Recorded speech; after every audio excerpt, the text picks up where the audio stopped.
Rameswaram cafe ಸ್ಫೋಟ ಪ್ರಕರಣದ ತನಿಖೆ ಚುರುಕಾಗಿದೆ. ಶಂಕಿತನ ಜಾಡು ಹಿಡಿದಿದ್ದಾರೆ ಎನ್ಐಎ. ಆ ಸಂದರ್ಭದಲ್ಲಿ ಚೆನ್ನೈ ಲಿಂಕ್ ಪತ್ತೆಯಾಗಿದೆ. ತಮಿಳುನಾಡಿನಿಂದ ಬಂದು ಬಾಂಬ್ ಬಿಟ್ಟು ಶಂಕಿತ ಪರಾರಿಯಾಗಿದ್ದಾನೆ. ಎನ್ಐಎ ತನಿಖೆಯಲ್ಲಿ ಗೊತ್ತಾಗ್ತಾ ಇರೋ ಅಂಶ ಇದು. ತಮಿಳುನಾಡಿನ ಮಾಲ್ ಒಂದರಲ್ಲಿ ಟೋಪಿಯನ್ನ ಖರೀದಿಸಿದ್ದ ಈ ಶಂಕಿತ. ಟೋಪಿ ಖರೀದಿ ವೇಳೆ ಶಂಕಿತನ ಜೊತೆ ಮತ್ತೋರ್ವ ವ್ಯಕ್ತಿ ಇದ್ದದ್ದು ಗೊತ್ತಾಗಿದೆ. ತನಿಖೆ ವೇಳೆ ಆ ಇಬ್ಬರು ಕರ್ನಾಟಕದವರು ಅನ್ನೋ ಮಾಹಿತಿ ಲಭ್ಯ ಆಗ್ತಾ ಇದೆ. ಸೊ ಈ ಲಿಂಕ್ ಸಿಕ್ಕಿದೆ. ಈಗ ಇನ್ನು ತನಿಖೆಯನ್ನ ಮತ್ತಷ್ಟು ತೀವ್ರಗೊಳಿಸಿ ಈತನನ್ನ ಅರೆಸ್ಟ್ ಮಾಡೋದ್ರಲ್ಲಿ ಎನ್ಐಎ ತನಿಖೆಯನ್ನ ಚುರುಕುಗೊಳಿಸಿರುವಂಥದ್ದು. ಚೆನ್ನೈನ ಮಾಲ್ ಒಂದರಲ್ಲಿ ಟೋಪಿ ಪರ್ಚೇಸ್ ಮಾಡಿದ್ದಾನೆ. ಆ ಟೋಪಿ ಪರ್ಚೇಸ್ ಮಾಡೋ ಸಂದರ್ಭದಲ್ಲಿ ಈತನ ಜೊತೆ ಮತ್ತೊಬ್ಬ ವ್ಯಕ್ತಿ ಇದ್ದದ್ದು ಕೂಡ ಗೊತ್ತಾಗ್ತಾ ಇದೆ. ನಿರಂತರವಾಗಿ ಹಗಲು ರಾತ್ರಿ ಏನದೆ ತನಿಖೆ ಈ ಪ್ರಕರಣ ಆದ ನಂತರ ಎನ್ಐಎಯಿಂದ ನಡೀತಾ ಇರುವಂಥದ್ದು.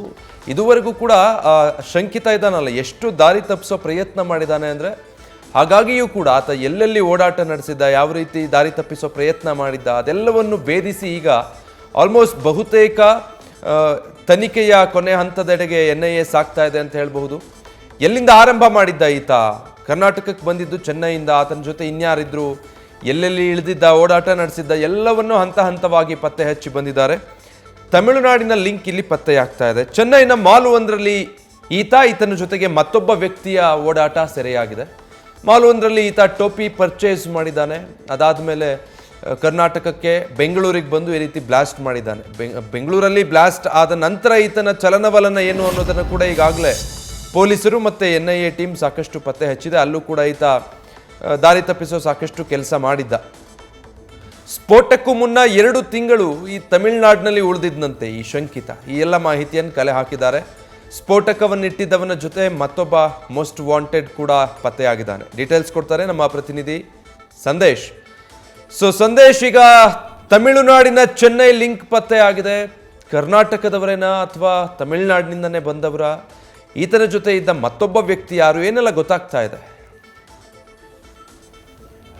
ವಿಜಯ್, ಪ್ರಮುಖವಾಗಿ ಯಾವಾಗ ರಾಮೇಶ್ವರಂ ಕೆಫೆಯಲ್ಲಿ ಬಾಂಬ್ ಬ್ಲಾಸ್ಟ್ ಆಯ್ತು, ಅದಾದ ಬಳಿಕ ಸಿಸಿಬಿ ಪೊಲೀಸರು ಕೂಡ ಸಿಸಿಟಿವಿ ಮ್ಯಾಪಿಂಗ್ ಅನ್ನ ಮಾಡಿ ಆರೋಪಿಗಾಗಿ ಅಥವಾ ಶಂಕಿತನಿಗಾಗಿ ಸಾಕಷ್ಟು ಹುಡುಕಾಟವನ್ನು ನಡೆಸಿದ್ರು. ಅದಾದ ಬಳಿಕ ಎನ್ಐಎ ಅಧಿಕಾರಿಗಳು ಕೂಡ ಯಾವಾಗ ಸಿಸಿಟಿವಿ ಮ್ಯಾಪಿಂಗ್ ಅನ್ನ ಮಾಡ್ತಾರೋ ಆ ಸಂದರ್ಭದಲ್ಲಿ ರಾಮೇಶ್ವರಂ ಕೆಫೆಯಿಂದ ಆತ ಅಪ್ಸ್ಕ್ಯಾಂಡ್ ಆದವನು ಕಲಬುರ್ಗಿವರೆಗೂ ಕೂಡ ಸಿಸಿಟಿವಿ ವಿಜುವಲ್ಸ್ಗಳು ಸಿಕ್ಕಿರುತ್ತೆ. ಆದ್ರೆ ಅದಾದ ಬಳಿಕ ಸಾಕಷ್ಟು ಅಸ್ಪಷ್ಟವಾಗಿರುತ್ತೆ. ಜೊತೆಗೆ ಆತ ಅಲ್ಲಿಂದ ಎಲ್ಲಿ ಹೋದ ಅನ್ನೋದಕ್ಕೆ ಸಂಬಂಧಪಟ್ಟಂತೆ ಯಾವುದೇ ರೀತಿಯ ಒಂದು ವಿಜುವಲ್ಸ್ಗಳು ಸಿಗೋದಿಲ್ಲ. ಆದ್ರೆ ಯಾವಾಗ ಎನ್ಐಎ ಅಧಿಕಾರಿಗಳು ತನಿಖೆಯನ್ನು ಚುರುಕುಗೊಳಿಸ್ತಾರೋ ಆಗ ಚೆನ್ನೈನಲ್ಲಿ ಅವರು ಓಡಾಡಿರೋದಕ್ಕೆ ಸಂಬಂಧಪಟ್ಟಂತಹ ವಿಜುವಲ್ಸ್ಗಳು ಅಂದ್ರೆ ಸಿಸಿಟಿವಿ ವಿಜುವಲ್ಸ್ಗಳು ಲಭ್ಯವಾಗುತ್ತೆ. ಅಂದ್ರೆ ಈಗ ಶಂಕಿತ ಏನಿದ್ದಾನೆ ಆತ ಮುಸಾವಿರ್ ಹುಸೇನ್ ಶಾಹಿಬ್, ಅಂದ್ರೆ ಶಿವಮೊಗ್ಗದ ತೀರ್ಥಹಳ್ಳಿ ಮೂಲದ ಮುಸಾವಿರ್ ಹುಸೇನ್ ಶಾಹಿಬ್ ಮೋಸ್ಟ್ ವಾಂಟೆಡ್ ಲಿಸ್ಟ್ ನಲ್ಲಿರುವಂತಹ ಶಂಕಿತನೇ ಈತ ಅನ್ನೋದನ್ನ ಸಿಸಿಟಿವಿ ಮುಖಚಹರೆಯ ಮುಖಾಂತರವಾಗಿ ಅಂದ್ರೆ ಅದನ್ನ ಟ್ಯಾಲಿ ಮಾಡಿ ಈತನೇ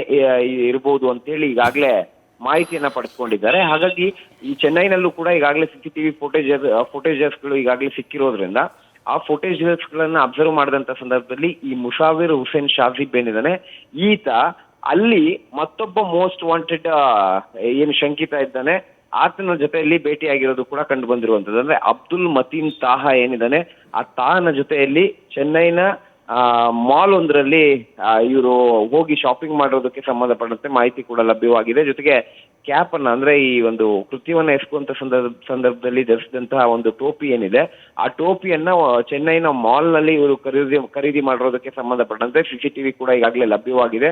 ಅಲ್ಲಿ ಸಿಕ್ಕಂತ ಸಿಸಿಟಿವಿಯನ್ನ ಟ್ಯಾಲಿ ಮಾಡಿದಂತ ಸಂದರ್ಭದಲ್ಲಿ ಇಬ್ಬರೂ ಕೂಡ ಶಿವಮೊಗ್ಗ ಮೂಲದ ತೀರ್ಥಹಳ್ಳಿಯವರು, ಅಂದ್ರೆ ಶಿವಮೊಗ್ಗದ ತೀರ್ಥಹಳ್ಳಿ ಮೂಲದವರು, ಜೊತೆಗೆ ಎನ್ಐಎನ ಮೋಸ್ಟ್ ವಾಂಟೆಡ್ ಲಿಸ್ಟ್ ಅಲ್ಲಿ ಈ ಹಿಂದಿನಿಂದಲೂ ಕೂಡ ಇದ್ರು. ಜೊತೆಗೆ ಸುತ್ತಗುಂಟೆಪಾಳ್ಯದಲ್ಲಿ ದಾಖಲಾಗಿದ್ದಂತ ಕೇಸ್ ಆಗಿರ್ಬೋದು ಅಥವಾ ಶಿವಮೊಗ್ಗದ ಟ್ರಯಲ್ ಬಾಂಬ್ ಬ್ಲಾಸ್ಟ್ ಕೇಸ್ ಏನಿದೆ ಆ ಒಂದು ಕೇಸ್ನಲ್ಲೂ ಕೂಡ ಇಬ್ಬರೂ ಕೂಡ ಅಕ್ಯೂಸ್ಡ್ ಗಳಾಗಿರ್ತಾರೆ ಅಥವಾ ಆರೋಪಿಗಳಾಗಿರ್ತಾರೆ. ಇವರು ಸಾಕಷ್ಟು ದಿನಗಳಿಂದಲೂ ಕೂಡ ಇವರು ಅಪ್ಸ್ಕ್ಯಾಂಡ್ ಆಗಿ ಅವರಿಗೆ ಹುಡುಕಾಟವನ್ನು ನಡೆಸುವಂತ ಕೆಲಸವನ್ನ ಮಾಡ್ತಾ ಇರ್ತಾರೆ. ಜೊತೆಗೆ ಎನ್ಐಎ ಅಧಿಕಾರಿಗಳ ಮೋಸ್ಟ್ ವಾಂಟೆಡ್ ಲಿಸ್ಟ್ ನಲ್ಲಿ ಇಬ್ರು ಕೂಡ ಇರೋದ್ರಿಂದ ಎಲ್ಲೊಂದ್ ಕಡೆ ಸಿಸಿಟಿವಿಯನ್ನ ಟ್ಯಾಲಿ ಮಾಡಿದಂತ ಸಂದರ್ಭದಲ್ಲಿ ಅಬ್ದುಲ್ ಮತೀನ್ ತಾಹಾ ಹಾಗೆ ಮುಸಾವಿರ್ ಹುಸೇನ್ ಶಾಹಿಬ್ ಇಬ್ಬರು ಕೂಡ ಅಲ್ಲಿ ಚೆನ್ನೈನಲ್ಲಿ ಓಡಾಡಿರೋದಕ್ಕೆ ಸಂಬಂಧಪಟ್ಟಂತೆ, ಜೊತೆಗೆ ಅಲ್ಲಿ ಲಾಡ್ಜ್ನಲ್ಲಿ ಸುಮಾರು 2 ತಿಂಗಳು ತಂಗಿರೋದಕ್ಕೆ ಸಂಬಂಧಪಟ್ಟಂತೆ, ಅಂದ್ರೆ ಕೃತ್ಯ ಎಸಗುವುದಕ್ಕೂ ಮುನ್ನ 2 ತಿಂಗಳು ಅವರು ಅಲ್ಲೇ ತಂಗಿದ್ರು ಅನ್ನೋದಕ್ಕೆ ಸಂಬಂಧಪಟ್ಟಂತೆ ಮಾಹಿತಿ ಲಭ್ಯವಾಗಿದೆ. ಹಾಗಾಗಿ ಅವರು ಎಲ್ಲಿಂದ ಬಂದ್ರು ಅಂದ್ರೆ ಮೂಲ ಎಲ್ಲಿಂದ ಬಂದ್ರು ಅಂತ, ಯಾಕಂದ್ರೆ ಸಾಕಷ್ಟು ಡಿಲೇ ಇರೋದ್ರಿಂದ, ದಿನಗಳು ಡಿಲೇ ಕೂಡ ಇದೆ. ಅಂದ್ರೆ